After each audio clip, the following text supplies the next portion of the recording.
Hello again, fellow preppers. I am in the midst of making ironweed tea. I'll give the pot a tilt here so you can see it.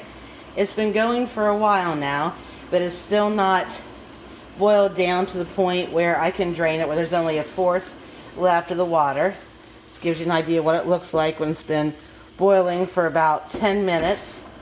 It takes, depending on your stove and your burner, this is my best burner, to boil it down that far, you're looking at probably 20 minutes. That's the easy part because you just give it, the occasional stir. If you're using leaves, you need to stir far more consistently because they will bunch up and mat together. But when you have roots, or primarily roots as I have, I just threw in a few leaves to get their medicinal benefit also. The roots don't tend to bunch up and stack up. They're really sinewy and almost feel like a worm. It's not like dealing with pasta, but it's somewhat. Pasta will clump together when you're if you put it in before the water is boiling. So it kind of has the same effect here. I brought my water to a boil and then put them in there and left it at a full rolling boil, and that kept them from bunching together. Now the most time-consuming part is cleaning your roots and getting them disconnected. And this one here still needs more soaking. I washed them, scrubbed them. I use my chainmail for my cast iron on them and a little scrubby brush like you use on vegetables out of your garden. But they've been scrubbed and then they were rinsed and they were soaked and they still aren't clean enough to go into the pot. So that's a time-consuming process. They do not break when you bend them. The stems don't even want to break when you bend them.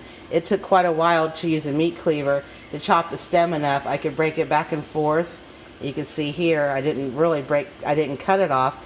This was chopped about 6 times and then I was able to peel it off so I could have the roots to work with easier instead of the very tall plant. And you can chop these off one by one.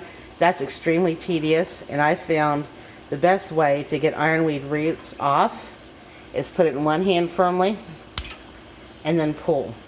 And you might have to do it more than once. Oh my gosh, yep, some don't want to work. You might have to do it more than once on some of them. The smaller ones peel off better. The thicker ones tend to not. So it's much quicker to do it that way. And I'm going to try soaking them individually because I'm going to pulverize these in a blender to powder them. So it takes a little while. It's a time-consuming process to get your roots separated from the stem and then all the little roots separated from the root ball. So it still needs to boil, and you just kind of let it be, give the occasional stir. And like I said, if you're dealing with leaves solely or primarily, you're going to need to stir it far more often.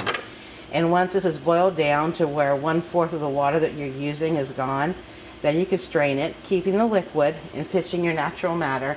Now you need a fine strainer, and lots of times I use my standard Pioneer Woman kitchen strainer. Nothing special about it, but you can see the holes are not fine enough if I was dealing with leaves or other little herbs. They will seep through.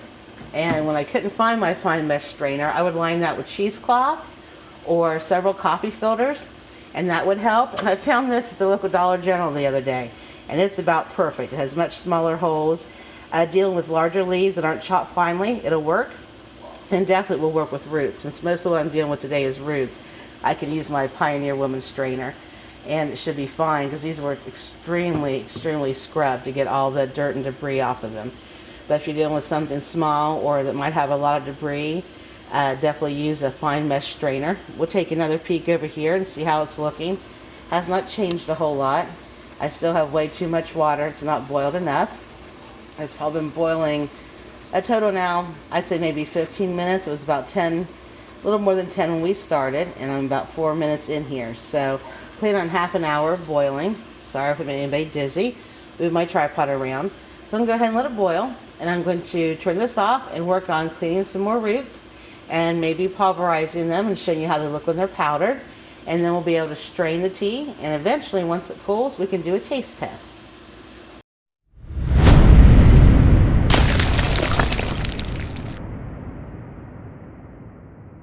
Hello again, fellow preppers. It is now the moment of truth. My water has boiled down to where it's about 1/4 of the liquid left that I started with. So I'm going to turn off the heat on my stove.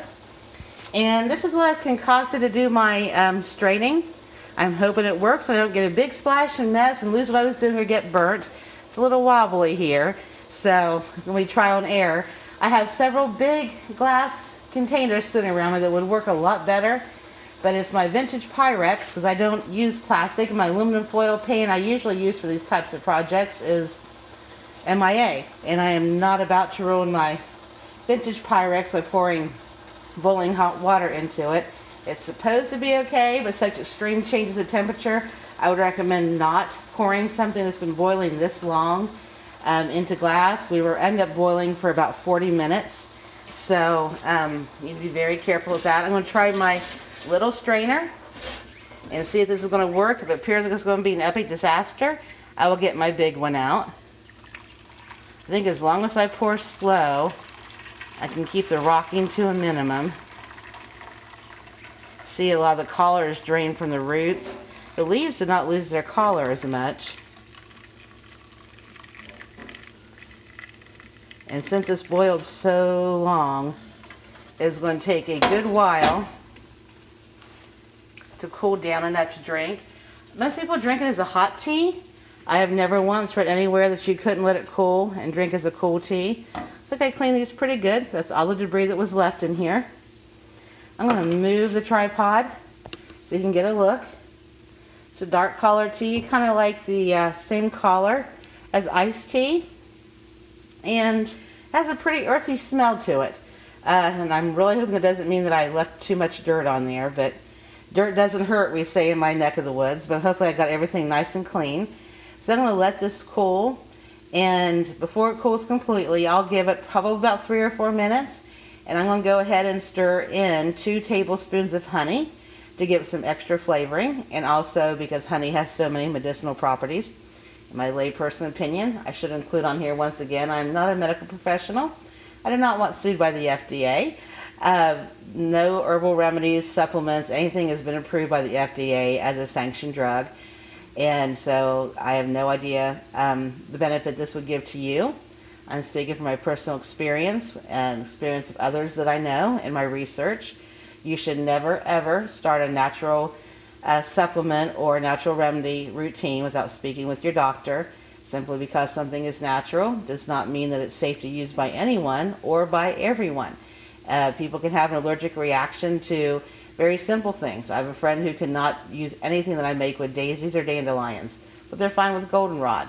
So you never know, and there's certain types of side effects to even natural items. Red clover has quite a few more than anything else I've ever worked with. I don't know of any side effects or any type of condition that you should not have if you take ironweed. That's something you do your own further research on and talk to your doctor. And hopefully, if it's safe to use for you, that you try it and it's helpful. And we'd love to hear your comments in our comment section below. You make your own tea, varieties, whatever. Please share your pictures on our social media. You cannot share photos in the comments section. We'd love to see those and share that with the rest of our readers and viewers. And if you have any failures in the process, please, by all means, note that somewhere and we'll see if we can help you troubleshoot it.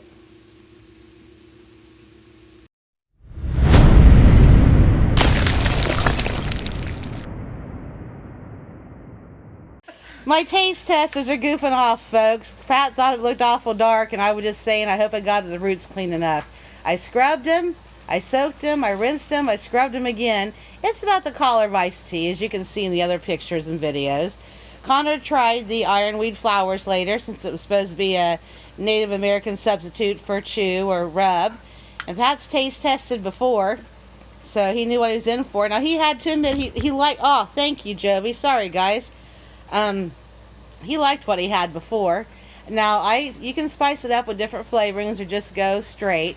Usually it's ginger or honey. I decided to do a little bit of ginger, about a pinch, maybe a pinch and a half, about 2 tablespoons of honey, and I threw in just a squirt of lemon, because I thought lemon and honey and ginger would be good together. So I put ice in it because it's not bad today. It's about mid-80s. These guys have been shoveling gravel, so I didn't want to give them hot tea. Go ahead, try it. But you can have it hot or cold? You can have it hot or cold. It's hot is how people usually drink it, but nowhere have I read that you can't drink it cold. Oh, they're thinking and looking at each other. It's an honest review, Connor. I let Grandma do this once, and you know she didn't have anything positive to say about a home remedy. That's thinking awful hard. So what's it taste like, guys? Are you going to say dirt? Does it taste like dirt? Did I not clean my roots well enough? I think you have to take the ginger out. Too much ginger? Yeah. Take ginger out completely, or was just too much of a pinch? Take it out. Take it out? Yeah, because it overpowers everything else. Can you taste the honey and the lemon? I can taste the honey, but not the lemon. Mainly, yeah. Mainly the ginger, though. Too much ginger? The ginger's really got it with a bitter taste. Yep. Oh, okay. So leave the, if it wasn't, it's hard to tell if I didn't have the ginger in it then. How do you think it would taste? Now on the red clover tea, it was something you said you drink all the time, Pat, because it was good. Would this be something you drink all the time without the ginger, or you just wouldn't mind it for medicinal reasons? I wouldn't mind drinking it. You liked it, Connor? Yeah. Didn't have that sweet taste the flowers did earlier when you were tasting it? That ginger kind of takes Ginger killed it. Yeah. Okay, folks, you make this. Unless you're a big fan of ginger, I suggest nixing that. How much did you guys drink? Let me see your cups. Oh, you need another gulp. How can you tell from just a little tiny swish? The one related to me took the big gulp. Pat's going to give the rest. How about if I put some rum in it? Would that help? Yes. So next time I'm going to leave out the ginger, guys. You know, with rum, that might take the ginger away. It might take the ginger away. A little bit of Jack, a little bit of rum. Mm-hmm. Alrighty.